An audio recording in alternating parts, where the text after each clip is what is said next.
اعوذ باللہ من الشیطان الرجیم بسم اللہ الرحمن الرحیم۔ شروع اللہ کے نام سے جو بڑا مہربان نہایت رحم کرنے والا ہے۔ آج کا جو وظیفہ میں آپ کے لیے لے کر آئی ہوں، شعبان المعظم کے چاند کو دیکھ کر اگر آپ یہ عمل کرتے ہیں، یہ سورہ اگر آپ پڑھ لیتے ہیں، اور اس کے علاوہ ماہ شعبان کے جو چاند کو دیکھ کر آپ جو بھی عمل کریں گے، انشاءاللہ تعالیٰ آپ کو اولاد کے حوالے سے انشاءاللہ آج کا وظیفہ ذکر کروں گی۔ اس کے علاوہ شعبان المعظم کے حوالے سے کیا فرمایا نبی کریم صلی اللہ علیہ وسلم نے، اور امام جعفر صادق علیہ الصلوۃ والسلام کا بھی میں آپ سے ایک قول مبارک ذکر کروں گی انشاءاللہ تعالیٰ، اور اس کے حوالے سے اس کے مہینہ کی چند فضیلت بھی آپ سے ذکر کروں گی۔ تو ویڈیو کو غور اور توجہ سے سنیے گا تاکہ آپ مکمل طور پر مستفید ہو سکیں۔ ویڈیو ذکر کرنے سے پہلے میں آپ سے ریکویسٹ کرنا چاہوں گی کہ اگر آپ میرے چینل پر نئے ہیں یا مجھے پہلی مرتبہ سن رہے ہیں تو میرے چینل کو سبسکرائب ضرور کر دیں، اور اگر آپ مزید اپڈیٹس حاصل کرنا چاہتے ہیں تو سبسکرائب کے بٹن کے ساتھ جو بیل نوٹیفیکیشن کا بٹن ہے اس کو ضرور پریس کریں تاکہ میری ہر نئی ویڈیو آپ کے پاس نوٹیفیکیشن کی صورت میں پہنچتی رہے۔ شعبان وہ عظیم مہینہ ہے جو حضرت محمد صلی اللہ علیہ وسلم سے منسوب ہے۔ آپ صلی اللہ علیہ وسلم اس مہینے میں روزے بھی رکھتے تھے، اور اس مہینے کے روزوں کو ماہ رمضان کے روزوں سے متصل بھی فرماتے تھے۔ اس بارے میں نبی کریم صلی اللہ علیہ وسلم کا فرمان مبارک ہے کہ شعبان میرا مہینہ ہے، جو شخص اس مہینہ میں ایک روزہ رکھے تو جنت اس کے لیے واجب ہو جاتی ہے۔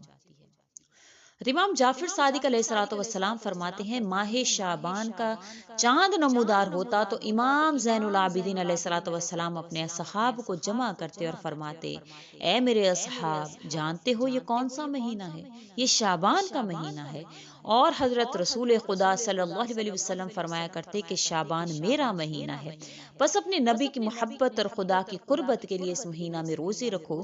اس خدا کی قسم جس کے قبضہ قدرت میں علی بن حسین علیہ الصلوۃ والسلام کی جان ہے، میں نے اپنے بزرگوار حسین ابن علی علیہ الصلوۃ والسلام سے سنا، وہ فرماتے تھے، میں نے اپنے والد گرامی امیر المومنین حضرت علی علیہ الصلوۃ والسلام سے سنا، جو شخص محبت رسول تقرب خدا کے لیے شعبان میں عبادت کرتا ہے، روزے رکھتا ہے، خدا تعالی اسے اپنا تقرب عطا فرماتے ہیں، اور قیامت کے دن اس کو عزت و حرمت عطا فرماتے ہیں، اور جنت اس کے لیے واجب ہو جاتی ہے۔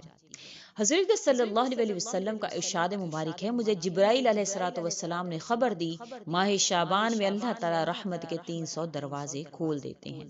انشاءاللہ تعالی اگر آپ اس مہینہ میں عمل کرتے ہیں تو رحمت کے دروازے سے اللہ کریم آپ کے لیے ہر پریشانی کو ختم فرمانے کا انتظام فرماتے ہیں، اور آپ کو اولاد کی نعمت سے بھی نواز دیتے ہیں۔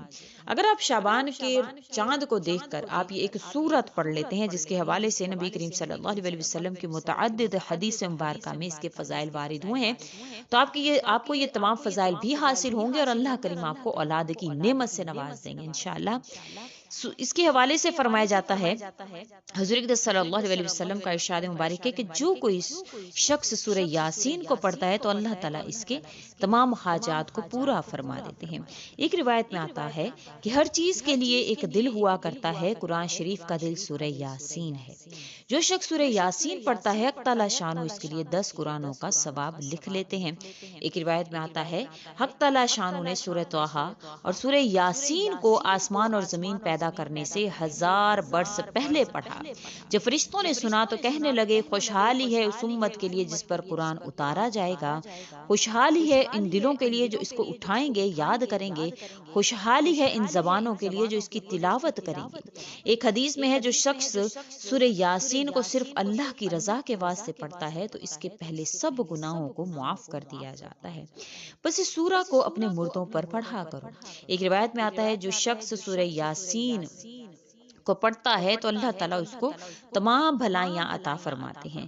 ایک روایت میں آتا ہے، سورہ یاسین کا نام تورات میں منعمہ ہے کہ اپنے پڑھنے والے کے لیے دنیا اور آخرت کی بھلائیوں پر مشتمل ہے۔ یہ دنیا اور آخرت کی مصیبت کو بھی دور کرتی ہے اور آخرت کے ہول کو بھی دور کرے گی۔ اس سورہ کا نام رافعہ اور خافضہ بھی ہے، یعنی مومنوں کے رتبے بلند کرنے والی اور کافروں کو پست کرنے والی۔ ایک روایت میں آتا ہے، نبی کریم صلی اللہ علیہ وآلہ وسلم نے ارشاد فرمایا ہے کہ میرا دل چاہتا ہے کہ سورہ یاسین میرے ہر امتی کے دل میں ہو۔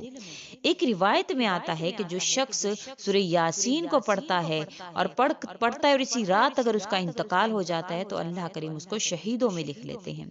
ایک روایت میں آتا ہے جو شخص سورہ یاسین کو پڑھتا ہے تو اللہ تعالیٰ اس کی مغفرت کر دیتے ہیں۔ جو بھوک کی حالت میں پڑھتا ہے تو وہ سیر ہو جاتا ہے، اللہ کریم اس کو سیر فرما دیتے ہیں۔ جو راستہ گم ہو جانے کی وجہ سے پڑھتا ہے تو وہ راستہ پا لیتا ہے۔ جو شخص جانور گم ہو جانے کی وجہ سے پڑھتا ہے تو وہ اس جانور کو پا لیتا ہے۔ جو ایسی حالت میں پڑھتا ہے کھانا جو ہے وہ کم ہو جانے کا خوف ہو تو وہ کھانا اس پر کافی ہو جاتا ہے۔ جو ایسے شخص کے پاس پڑھتا ہے جو نزاع کی حالت میں ہو تو اس کی نزاع میں آسانی ہو جاتی ہے۔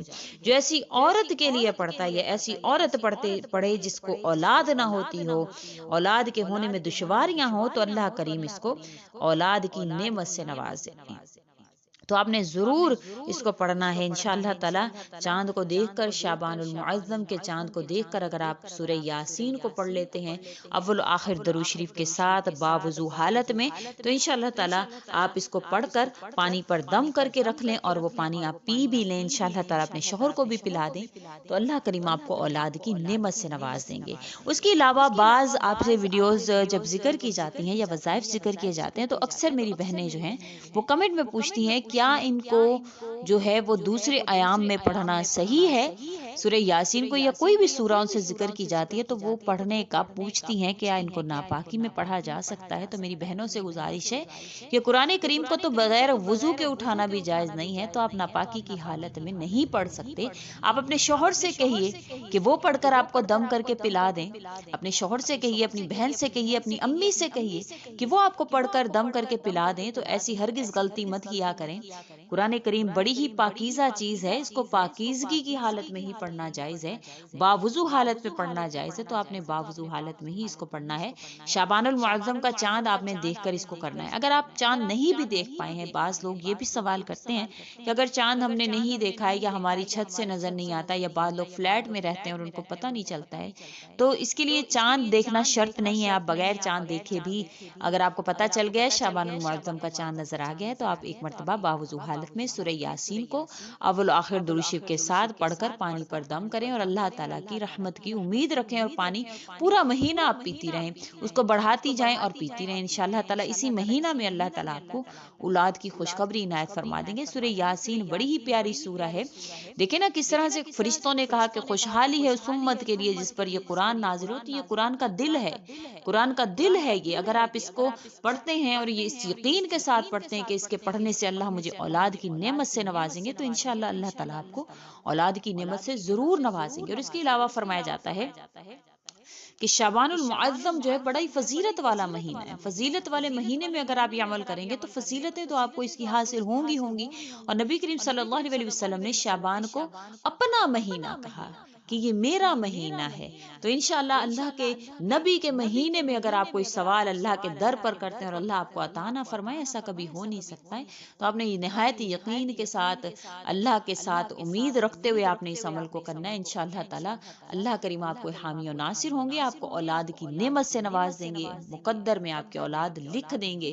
امید کرتی ہوں آپ کو میری یہ ویڈیو اچھی لگی ہوگی۔ اگر اچھی لگی ہے تو لائک کریں، شیئر کریں، اور اس کے علاوہ بھی ہمارے چینل پر بہت سے وظائف موجود ہیں جو کہ اولاد کے حوالے سے اگر یہ نہیں آپ پڑھ سکتے ہیں یا آپ کا گزر گیا ہے وظیفہ پڑھنے سے، تو آپ وہ وظیفے بھی کر سکتے ہیں جو کہ کارآمد ہیں، مجرب ہیں، 100% شور ہیں، تو آپ وہ بھی کر سکتے ہیں۔ تو آپ ضرور ہمارے چینل پر بھی جائیں، اور وظیفے حاصل کرنا چاہتے ہیں تو وہ بھی آپ کر سکتے ہیں، اور اس کی اجازت عام ہے، اکثر لوگ اجازت بھی طلب کرتے ہیں۔ دیکھیں یہ قرآن کریم ہے، ہم جیسے ناچیز لوگوں کی اجازت کی آپ کو ضرورت نہیں ہے، اللہ کریم کی اجازت ہے۔ قرآن کریم کے ذریعے سے مدد مانگنا اللہ تعالیٰ نے ہمیں بتلایا ہے کہ قرآن کریم کی رسی کو مضبوطی سے تھامو، تو یہی وہ رسی ہے جس کو تھام کر انسان اپنی مرادوں کو پاتا ہے۔ تو آپ نے ضرور اس کو کرنا ہے۔ امید کرتے ہیں آپ کو یہ اچھی لگی ہے۔ آپ اس ویڈیو کو لائک بھی کر دیں، شیئر بھی کریں، اور سبسکرائب بھی میرے چینل کو کر دیں۔ اسی کے ساتھ اجازت چاہوں گی۔ اللہ حافظ۔